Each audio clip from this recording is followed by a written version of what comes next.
अस्सलाम वालेकुम जी वीवर, क्या हाल है? खैर है? तबीयत से ठीक है? मैं थोड़ा जबारी सकड़ा तुसा ने पे यूट्यूब चैनल जबारी प्रैंक ऑफिशियल।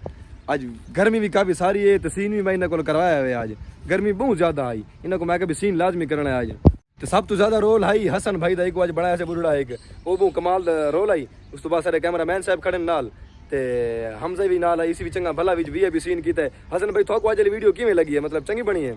माशाल्लाह माशाल्लाह, बड़ी मेहनती बहुत लगी है। तो इंशाल्लाह वीडियो थोको सारा को पसंद भी आसी। जी जी, ते इंशाल्लाह मजीद जैसा जितनी हो सकता है मेहनत करे सू इंशाल्लाह। तुसा सारे आकी दुआ ही कराए ते लाइक ते ये सब्सक्राइब भी कराए। ठीक हो गया, बहुत शुक्रिया। आज ऐसा कट्ठे वजह से मैं शूटिंग वगैरह की थी तो मैं एक व्लॉग आज दमारी गिनू, क्योंकि मेरे को भी व्लॉग नहीं होता, कट्ठे थी ने व्लॉग बड़ा गिनने वो अपलोड कर देता एक डेली बेस पे, क्योंकि मजबूरी है। उन्हें फेसबुक पेज बना भी है, यूट्यूब चैनल बना भी है, उस ते लावना लाजमी है कि शूटिंग वाली सेटिंग अपने करें। तो मैं थोड़ा व्लॉग नाल उबर गिना थोड़े नाल ते वो वीडियो फनी फिलहाल नहीं लेंदे पे, थोको पता मुहर्रम दे दिहाड़े हैं, इस वास्ते मुहर्रम तो बाद इंशाल्लाह लैसूँ। तो आज दा व्लॉग सारा हाई वीडियो अच्छे लगे तो लाइक कराए, मिलते हैं इंशाल्लाह अगली वीडियो। अल्लाह हाफिज़।